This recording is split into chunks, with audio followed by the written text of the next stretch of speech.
যিশায়া পুস্তক অধ্যয়নে আপনাকে স্বাগত। এই পুস্তকের প্রথম পদে আমরা লক্ষ্য করি যে যিশায়া হলেন ভিন্ন ভিন্ন চারজন রাজার সময়কালীন একজন ভাববাদী। এই রাজারা হলেন উশিয়, যোথম, আহস ও হিজকিয়। যখন ভাববাণীমূলক কোনো পুস্তক ইতিহাস নির্ভর তথ্যাবলী দিয়ে শুরু করা হয়, তখন বিষয়টির প্রতি মনোযোগ দেওয়া দরকার। কেন তা করা দরকার? কারণ ভাববাদী কেন প্রচার করছেন তা বুঝতে এটি আপনাকে সাহায্য করবে। যেহেতু আমরা আমাদের অধ্যয়ন বা পাঠ শুরু করেছি, তাই আসুন যিশায়া কিভাবে ইতিহাসের মধ্যে তার লেখনীর প্রভাব রেখেছেন তা একটু বিবেচনা করে দেখি। যিশায়া প্রথম রাজা হিসেবে যার কথা উল্লেখ করেছেন তিনি হলেন উশিয়, জিহুদার রাজা।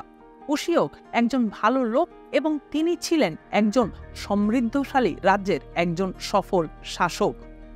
ঈশ্বর তাকে আশীর্বাদ করেছেন। যে বছরে রাজা উশিয় মারা যান, সে বছরেই ঈশ্বর যিশায়াকে ধারাবাহিকভাবে ভয়ানক সতর্কবাণী প্রদান করেন। এই সমস্ত সতর্কবাণী দেওয়া হয়েছিল যেন যেহেতু রাজা মারা গিয়েছিল, সেহেতু তারা ঈশ্বরের প্রতি বিশ্বস্ত থাকার বিষয়টি পুনরায় স্মরণ করে। পরবর্তীতে উশিয়র ছেলে যোথম রাজা হন। আমরা দ্বিতীয় রাজাবলী 15 অধ্যায়ে লক্ষ্য করি যে যোথম তার বাবার মতোই একজন ভালো রাজা ছিলেন, যদিও তিনি কোনো কোনো ক্ষেত্রে তার বাবার থেকে একটু ভিন্ন ধরনের ছিলেন। দুঃখজনক বিষয় হল যোথম একজন দুষ্টু ও পৈত্তলিকতায় আসক্ত ছেলের জন্ম দেন, যিনি পরবর্তীতে নিজেকে রাজা হিসেবে প্রতিষ্ঠিত করেন। এই দুষ্ট ছেলের নাম হল আহস, আর তিনি লোকদেরকে ঈশ্বরের পথ থেকে সরিয়ে অন্যত্র পরিচালিত করেন। আহস মারা গেলে পর তার ছেলে হিজকিয় তার স্থানে রাজা হন। এখন আপনাকে অবশ্যই জানতে হবে যে হিজকিয় একজন দুর্বল লোক ছিলেন বটে, কিন্তু তিনি তখনও পর্যন্ত সত্য পুনঃপ্রতিষ্ঠা সহ জিহুদাতে ঈশ্বরের প্রকৃত উপাসনা করার জন্য কঠোর পরিশ্রম করেছিলেন। হিজকিয় রাজা যখন তার শাসন কার্য চালাচ্ছিলেন, তখন যিশায়া তার প্রচারের বেশিরভাগ কাজই সম্পন্ন করেছিলেন এবং হিজকিয় রাজার রাজত্বে একটি গুরুত্বপূর্ণ ভূমিকা পালন করেছিলেন। এই সময়কালে যিশায়া প্রত্যাশা ও পুনঃস্থাপনের বাণী প্রচার করেন। তার বলা বেশিরভাগ ভবিষ্যৎবাণীর মূল বিষয় ছিল মশীহ, প্রতিজ্ঞাত মুক্তিদাতা, যাকে আমরা যিশু বলে জানি, তার আগমন সংক্রান্ত। এগুলো মশীহ সংক্রান্ত ভবিষ্যৎবাণী হিসেবে পরিচিত। অন্যান্য যে কোনো ভবিষ্যৎবাণীমূলক পুস্তকের তুলনায় যিশায়া পুস্তককে মশীহ সংক্রান্ত অনেক বেশি ভবিষ্যৎবাণী রয়েছে। আসুন আমরা একত্রে বাকি সময়টা এই সমস্ত সুনির্দিষ্ট ভবিষ্যৎবাণীর কিছু সংখ্যকের প্রতি আমাদের দৃষ্টি নিবন্ধন করি। যিশায়া 9 অধ্যায় 6 পদে আমরা ভবিষ্যৎবাণীর প্রথমটি দেখতে পাই, যেখানে আমরা মশীহকে প্রদত্ত অনেক নামের কথা শুনতে পাই। আশ্চর্য পরামর্শদাতা, শক্তিশালী ঈশ্বর, চিরস্থায়ী পিতা, শান্তির রাজা। এই নামগুলোর প্রত্যেকটির মধ্যে স্বর্গীয় তথা রাজকীয় বিষয় জড়িয়ে রয়েছে। এই নামগুলো ধারণাকারী সেই একই পুত্র যিনি প্রতিজ্ঞাত, যেমনটি আমরা যিশায়া 7 অধ্যায় 14 পদে পাঠ করার মধ্য দিয়ে জানতে পারি। কাজেই প্রভু নিজেই তোমাদের কাছে একটা চিহ্ন দেখাবেন, তা হলো একজন কুমারী মেয়ে গর্ভবতী হবে, আর তার একটি ছেলে হবে, তার নাম রাখা হবে ইম্মানুয়েল। ইম্মানুয়েল নামের অর্থ হলো আমাদের সহিত ঈশ্বর। সুতরাং এই সেই সন্তান, ঈশ্বর যাকে দেওয়ার প্রতিজ্ঞা করেছেন। তিনি অন্য যে কোনো রাজার তুলনায় অনেক বেশি কিছু হবেন। এই সব নামগুলো একজন মশীহ বা উদ্ধারকর্তার প্রতি ইঙ্গিত করে, যিনি মানবরূপে ধারণকারী স্বয়ং ঈশ্বর।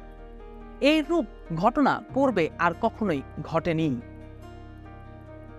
এই নামগুলো যিনি এমনটি হবেন আমাদেরকে তার কথা বলে, কিন্তু যিশায়া আমাদেরকে এর থেকেও আরো বেশি কিছু দিতে সামনে অগ্রসর হন। 11 অধ্যায়টি আমাদেরকে মশীহের বাস্তব শারীরিক ও মানসিক জীবন সম্বন্ধে কিছু বলে। 1 ও 2 পদে এভাবে বলা হয়েছে, যিশয়ের গোড়া থেকে একটি নতুন চারা বের হবে, তার মূলের সেই চারার ফল ধরবে, তার উপর থাকবেন সদাপ্রভুর আত্মা, জ্ঞান ও বুঝবার আত্মা, পরামর্শ ও শান্তির আত্মা, বুদ্ধি ও সদাপ্রভুর প্রতি ভক্তিপূর্ণ ভয়ের আত্মা। নিষ্ঠুর শত্রুর হাতে তাদের ধ্বংস ও বিচারদণ্ডের কথা ঘোষণা করার পরপরই ঈশ্বরের এই মহান আশার বাণী তাদের দেওয়া হয়। লোকেরা তাদের পাপ দ্বারাই বিচারিত হবে, কিন্তু ঈশ্বর সবসময় বিশ্বস্ত থাকবেন। যিশায় 11 অধ্যায়টি এমন একটি অনুচ্ছেদ যেখানে মসীহ বা উদ্ধারকর্তা যখন আসবেন তখন তিনি যেমনটি হবেন তার একটি রূপরেখা অত্যন্ত সুন্দরভাবে ফুটিয়ে তোলা হয়েছে। আর যিশু এটিকে সম্পূর্ণভাবে সম্পাদন করেন। ইসরায়েল জাতি একজন দুষ্ট রাজার পরিবর্তে এমন একজন রাজা পাবে যিনি ঈশ্বরের আত্মা, তার জ্ঞান ও শক্তি দ্বারা সদাপ্রভুর ভয়ে পরিচালনা দান করবেন। পুনঃস্থাপনের ক্ষেত্রে এটি হচ্ছে একটি সাধারণ প্রতিজ্ঞা। যিশয়ের গোড়া বলতে এখানে রাজা দাউদের বাবাকে বোঝানো হয়েছে। আর যিশু এসেছেন এমন একজন ব্যক্তিরূপে যিনি কেবলমাত্র রাজা দাউদের রাজ্য পুনঃস্থাপন করতে সক্ষম। তিনি দাউদের সিংহাসনে বসবেন এবং নম্রতাপূর্ণ ধার্মিকতায় রাজ্য শাসন করবেন। অতঃপর এইরূপ রাজার জন্য যিনি এই ভেঙে পড়া পৃথিবীতে আসবেন তার বিষয়ে যিশায়ের বলা ভবিষ্যৎবাণীর প্রতি দৃষ্টিপাত করা। এই বিষয়টি আমরা যিশায় 40 অধ্যায় 3 থেকে 5 পদে উল্লেখ আছে, যেখানে আমরা নতুন নিয়মে উল্লিখিত যোহন বাপ্তাইজকের পরিচর্যা কাজ সম্বন্ধে ভবিষ্যৎবাণীর কথা শুনতে পাই, যেখানে বলা হয়েছে, একজনের কণ্ঠস্বর চিৎকার করে জানাচ্ছে, তোমরা মরু এলাকায় সদাপ্রভুর পথ ঠিক করো, মরুভূমিতে আমাদের ঈশ্বরের জন্য একটি রাস্তা সোজা করো। প্রত্যেক উপত্যকা ভরা হবে, পাহাড় পর্বত সমান করা হবে, পাহাড়ি জায়গা সমতল করা হবে, আর অসমান জমি সমান করা হবে। তখন সদাপ্রভু গৌরব প্রকাশিত হবে, আর সমস্ত মানুষ তা একসঙ্গে দেখবে। সদাপ্রভুই এই সব কথা বলছেন। যে কণ্ঠস্বর এই কথা বলছে তা হলো যোহনের কণ্ঠস্বর, আর তার পরিচর্যার বিষয় ছিল মসীহকে গ্রহণ করানোর জন্য লোকেদেরকে প্রস্তুত করা। যিশায় বলেন যে মসীহ হিসেবে যিনি আসছেন তিনি ঠিক একজন মহান রাজার মতোই আসছেন। ওইসব দিনগুলোতে যখন কোনো রাজা ভ্রমণে বের হতেন তখন তার চাকরেরা তার জন্য পথ ঠিক করে দিত। তারা রাস্তাটিকে সমতল করত, গর্ত বা নিচু জায়গাগুলো ভরাট করত এবং যতটা সম্ভব তারা রাস্তাটি সোজা করত। আর এর ফলে রাজার ভ্রমণটা খুবই আরামদায়ক ও কার্যকর হয়ে উঠত। এই ভবিষ্যৎবাণীতে লক্ষ্য করা যায় যে ঈশ্বর নিজে যখন আসছেন তখন পাহাড় পর্বতগুলো সমতল হয়ে যায়, গভীর উপত্যকা ভরাট হয়ে পড়ে, পৃথিবীর সমস্ত ভূখণ্ড সোজা এবং মসৃণ হয়ে যায়। মসীহের আসবার সাথে যখন এটির যোগসূত্র স্থাপন করা হয় তখন দেখা যায় যে এই প্রস্তুতি গ্রহণের বিষয়টি মূলত যিশায় জাগতিক পৃথিবী ও কোনো পাথরের পরিবর্তনের কথা বলছে না, কিন্তু তিনি আমাদের হৃদয় ও মনের কথা বলছেন। আমরা দেখতে পাই যে যোহন বাপ্তাইজক সুসমাচারে উল্লেখিত গল্পে এই প্রস্তুতির বিষয়টি সুস্পষ্টভাবে তুলে ধরেছেন। গর্বের পাহাড়গুলোকে অবশ্যই সমান করা হবে, শূন্য হৃদয়ের উপত্যকাগুলোকে অবশ্যই ভরাট করা হবে, পাপে কুঁকড়ে যাওয়া জায়গাগুলো অবশ্যই সোজা করা হবে এবং আমাদের অনিয়ন্ত্রিত বা বিশৃঙ্খলাময় ক্ষতগুলো অবশ্যই মসৃণ করা হবে। বর্তমানে আমরা যখন ওই একই পন্থায় সুসমাচার প্রচার করি তখন আমরাও মানুষের হৃদয়ে ঈশ্বর যাতে আসতে পারেন তার জন্য উপায় সৃষ্টি করি। যিশুর জীবন ছিল ঈশ্বর অভিমুখী, আমাদের জীবনও খ্রিস্ট অভিমুখী। ঈশ্বর কিভাবে আপনার জীবনকে একটি রাজপথ হিসেবে নির্মাণ করতে পারেন যেন তিনি তার মধ্য দিয়ে জগতে গমনাগমন করতে পারেন? ভালো কথা, যিশায়ের এই মহান উপদেশ অনুযায়ী এটি খুব সহজ কোনো বিষয় নয়। এর সাথে 4টি পদক্ষেপ জড়িত: সমান করা, পরিপূর্ণ বা ভরাট করা, সোজা বা সরল করা এবং মসৃণ করা।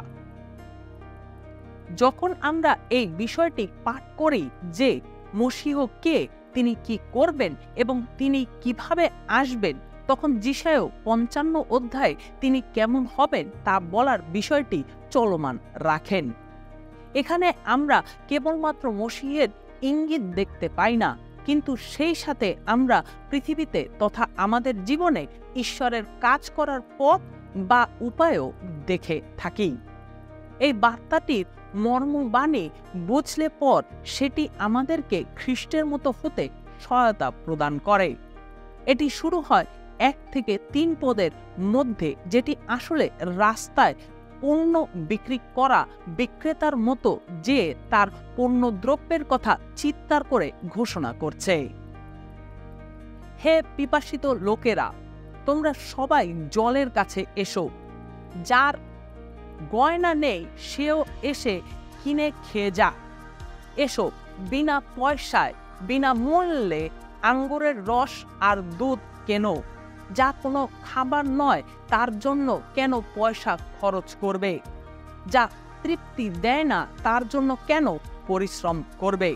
শোনো, আমার কথা শোনো, যা ভালো তাই খাও, তাতে সবচেয়ে ভালো খাবার পেয়ে তোমার প্রাণ আনন্দিত হবে। আমার কথায় কান দাও, আমার কাছে এসো, আমার কথা শোনো, যেন তোমরা জীবিত থাকো। যিশায় 55 অধ্যায় 6 থেকে 7 পদের মধ্যে এটি চলমান রয়েছে। আমরা পাঠ করি, সদাপ্রভুর কাছে থাকতেই তার দিকে ফেরো, তিনি কাছে থাকতে থাকতে তাকে ডাকো। দুষ্ট লোক তার পথ ত্যাগ করুক, আর মন্দ লোক তার সব চিন্তা ত্যাগ করুক। সে সদাপ্রভুর দিকে ফিরুক, তাতে তিনি তার প্রতি মমতা করবেন। আমাদের ঈশ্বরের দিকে ফিরুক, কারণ তিনি সম্পূর্ণভাবেই ক্ষমা করবেন। এখানে যিশায় অনেক বড় বড় খবর দিচ্ছেন। আপনি কি পিপাসিত? আপনি কি ক্ষুধার্ত? আপনি কি গরিব? এই বাণীটি আপনার জন্য প্রচুর প্রাচুর্য বয়ে আনবে। আর এটি হচ্ছে মসীহের মধ্য দিয়ে ঈশ্বরের মহা অনুগ্রহ।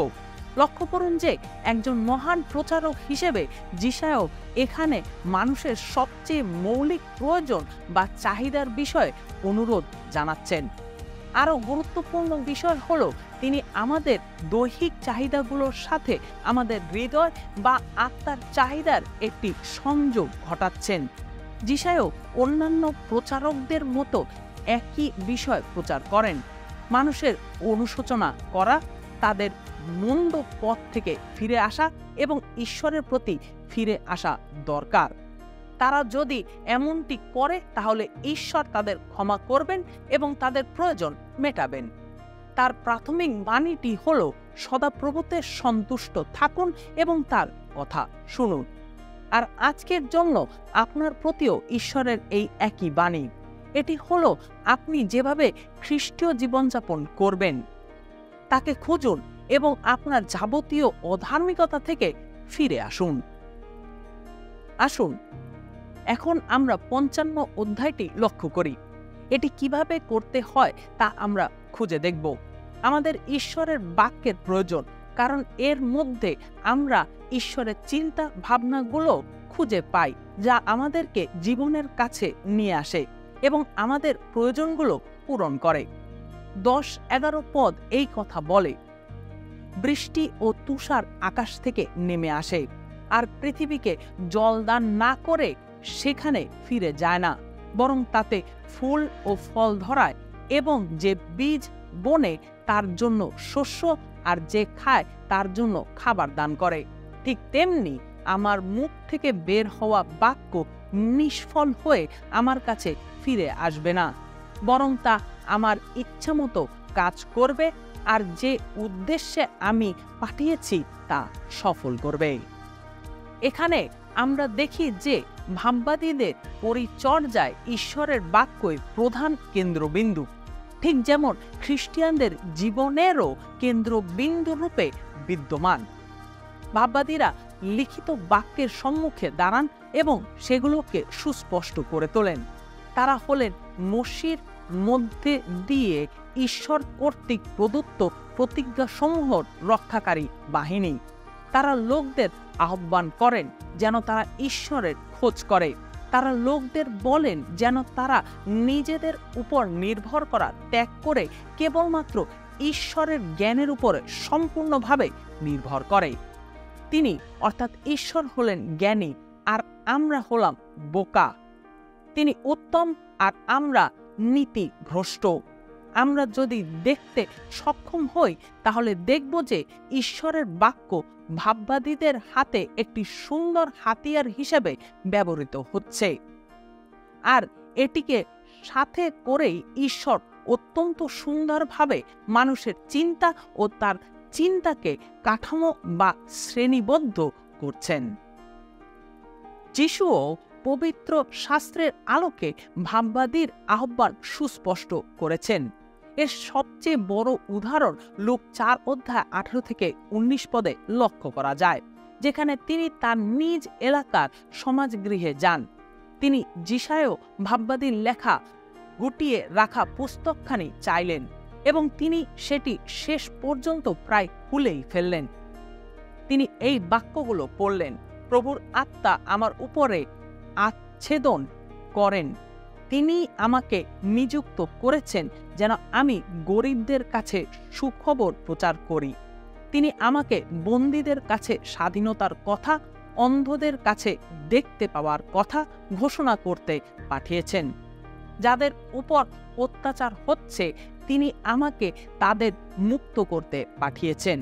তারপর তিনি বইটি গটিয়ে কর্মচারীর হাতে দিয়ে দিলেন আর বললেন, পবিত্র শাস্ত্রের এই কথা আজ আপনারা শুনলেন, সঙ্গে সঙ্গে তা পূর্ণ হল। লুক 4:21 পদ। যিশু যখন তিনি কে, তার কি কাজ এবং তিনি কি করছেন এইরূপ কথা ঘোষণা করতে চাইতেন, তখন তিনি প্রায়শই যিশায় ভাববাদীর বলা ভবিষ্যৎবাণীগুলো থেকে উদ্ধৃতি দিতেন। তার তাৎপর্য এখানে তুলে ধরা হলো। এই অনুচ্ছেদে যিশু যখন গরিবদের কথা বলেন তখন তিনি এটির দ্বারা যারা তাদের দেহে কিংবা হৃদয়ে অন্ধ, বন্দী, ভগ্নপ্রাণ, থ্যাতলানো তাদের প্রতি ইঙ্গিত করেন। কখনো কখনো যিশু এইরূপ লোকদের ভগ্নপ্রাণ বলে উল্লেখ করেছেন। তিনি অন্ধদের দেখবার ক্ষমতা দিয়েছেন। কখনো কখনো যিশু অন্ধ লোকদের শারীরিকভাবে সুস্থ করেছেন। সবচেয়ে গুরুত্বপূর্ণ বিষয় এই যে যারা আত্মিকভাবে অন্ধ তাদের তিনি আত্মিক দৃষ্টিশক্তি দান করেন। তিনি বৃহৎ জনতার দেখাশোনা করতেন, কারণ তারা পালকবিহীন মেষপালের মতো, যারা ডান হাত থেকে বাম হাতের পার্থক্য জানে না। তিনি সেই সব লোকদের মুক্ত করেন যারা পাপ, অপরাধ ও ঘৃণার জালে বন্দী। তিনি তাদের সত্যে ও স্বাধীনতার দিকে পরিচালনা করেন। পাপ প্রচুর লোককে ভগ্নদশা ও পেষণের মধ্যে ফেলে। যিশুর এই সব লোকদের জন্য সহানুভূতি রয়েছে, কাজেই আমাদেরও তেমনটি থাকা উচিত।